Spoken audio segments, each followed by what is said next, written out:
El 26 de abril de 1986, a la 1 de la madrugada, una explosión sacudió el reactor número 4 de la central nuclear de Chernóbil. Ese estallido no solo destruyó una instalación energética, abrió una cicatriz en la historia moderna. Chernóbil no fue un simple error humano, sino el resultado de una cadena de fallos, decisiones precipitadas y la opacidad de un sistema político acostumbrado a ocultar sus debilidades.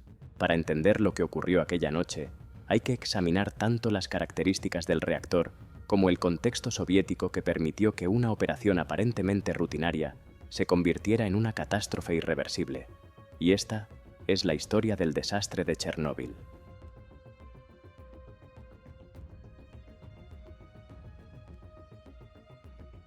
A finales de la década de 1970 y principios de los años 80, la Unión Soviética había apostado fuertemente por la energía nuclear como símbolo de modernidad, prestigio científico y demostración de poder tecnológico ante Occidente. Las autoridades soviéticas veían este tipo de energía como una solución para sostener el crecimiento industrial, alimentar ciudades enteras y reducir la dependencia del carbón. En ese contexto se levantaron diversas centrales a gran escala, entre ellas la planta de energía nuclear de Chernóbil, ubicada cerca de Pripyat, una ciudad joven creada específicamente para albergar a los trabajadores de la central y sus familias. La planta estaba equipada con reactores RBMK-1000, un diseño propio de la Unión Soviética que destacaba por su capacidad para producir enormes cantidades de energía con un coste relativamente bajo. Su arquitectura permitía, además, realizar recambios de combustible sin detener el reactor, lo que incrementaba su eficiencia. Pero esa eficiencia venía acompañada de vulnerabilidades profundas. Este tipo de reactor tenía un grave defecto estructural. Poseía un coeficiente de reactividad positivo, lo que significaba que podía volverse inestable a bajas potencias y responder de manera impredecible a cambios súbitos en el flujo de neutrones. En términos simples, operarlo fuera de su rango ideal podía disparar reacciones descontroladas en cuestión de segundos. A todo esto se sumaba un problema aún más serio. El RBMK no contaba con una estructura de contención capaz de soportar una explosión. A diferencia de los reactores occidentales, que estaban encerrados en enormes cúpulas de hormigón, los reactores soviéticos estaban relativamente expuestos. Si algo salía mal, no había una barrera real que impidiera que material radiactivo escapara al ambiente. Lo más preocupante es que muchas de estas deficiencias técnicas no eran conocidas por los operadores de la planta. El diseño del RBMK estaba rodeado de secretismo estatal. Los manuales de operación omitían información crítica y cualquier falla se clasificaba para evitar repercusiones políticas. Dentro de la central reinaba una rígida jerarquía en la que cuestionar órdenes, señalar riesgos o modificar un procedimiento sin autorización podía considerarse insubordinación. El clima laboral reflejaba a la perfección el ambiente general de la Unión Soviética tardía. Presión constante por cumplir objetivos, ocultamiento sistemático de errores y una cultura que priorizaba la apariencia de eficiencia por encima de la seguridad real. Además, la demanda energética del país obligaba con frecuencia a operar los reactores bajo condiciones inestables o directamente no recomendadas.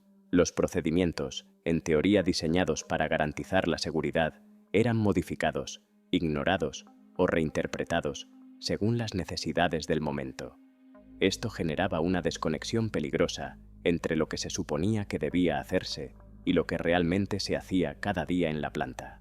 Durante la noche del 25 al 26 de abril, el equipo del reactor número 4 se preparaba para realizar una prueba técnica que llevaba tiempo posponiéndose. El objetivo era aparentemente sencillo: determinar durante cuánto tiempo las turbinas podían seguir generando energía tras un corte eléctrico, aprovechando la inercia de rotación. Esta energía residual debía permitir mantener en funcionamiento las bombas de refrigeración el tiempo suficiente hasta que entraran en acción los generadores de emergencia. Era una prueba esencial para la seguridad general del sistema, pero ya se había intentado en ocasiones anteriores sin resultados satisfactorios. El procedimiento estaba previsto para la tarde del 25 de abril, pero cambios inesperados en la demanda eléctrica soviética retrasaron su ejecución. Desde Moscú, se ordenó que el reactor siguiera aportando energía a la red, obligando a mantenerlo activo durante horas en un rango de potencia inestable y, en teoría, prohibido. Cuando finalmente se volvió a autorizar la prueba, ya había entrado la noche, y el equipo que debía ejecutarla no era el original, sino el turno nocturno, menos experimentado y sometido a la presión de cumplir órdenes que llegaban desde niveles superiores de la jerarquía. A la 1 de la madrugada se inició oficialmente la prueba. Se cerraron las válvulas para simular el corte eléctrico y se observó el comportamiento de las turbinas. Apenas unos segundos después, el núcleo respondió de manera violenta. La potencia comenzó a subir de forma incontrolada, rápida, completamente fuera de los límites previstos. Alexander Akimov, jefe del turno, reaccionó ordenando activar inmediatamente el apagado de emergencia, el famoso botón AZ5. Sin embargo, en el caso del RBMK-1000, este mecanismo tenía un defecto fatal. Las barras de control estaban diseñadas con puntas de grafito, que al entrar inicialmente en el núcleo provocaban un aumento momentáneo de reactividad antes de comenzar a frenarla. En condiciones normales ese efecto era insignificante, pero en un reactor ya inestable supuso el detonante final.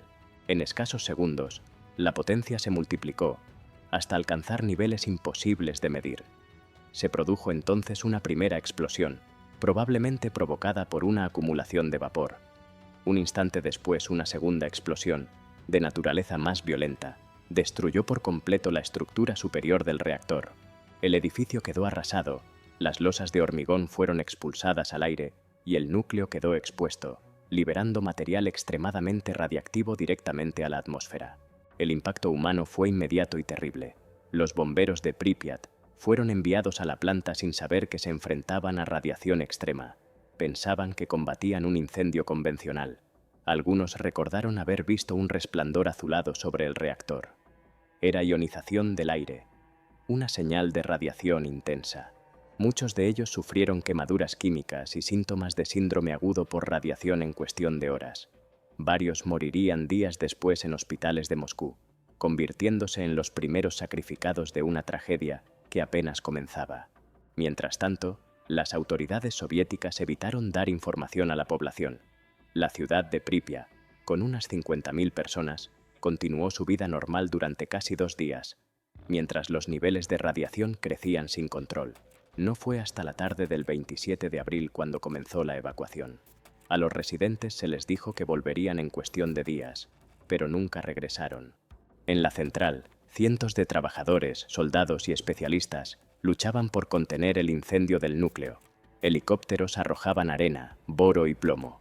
Los liquidadores, enviados al techo del reactor 3 para retirar material radiactivo a mano, trabajaban por turnos de apenas 40 segundos, sabiendo que cada segundo podía costarles la vida.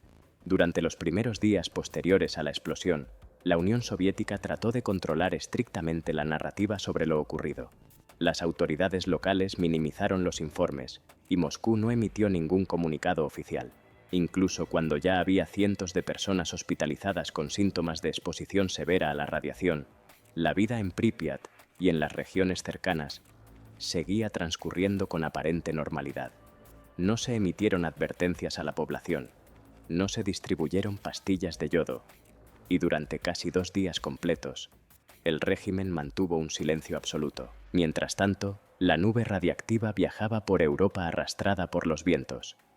El 28 de abril, técnicos de la central nuclear de Forsmark, en Suecia, detectaron niveles de radiación tan elevados que inicialmente pensaron que el problema se encontraba en su propia instalación. Tras inspecciones internas, confirmaron que la fuente no era local. Horas después, Finlandia y Noruega registraron patrones similares. Europa entendió que había ocurrido un accidente de gran magnitud y que la Unión Soviética estaba ocultándolo.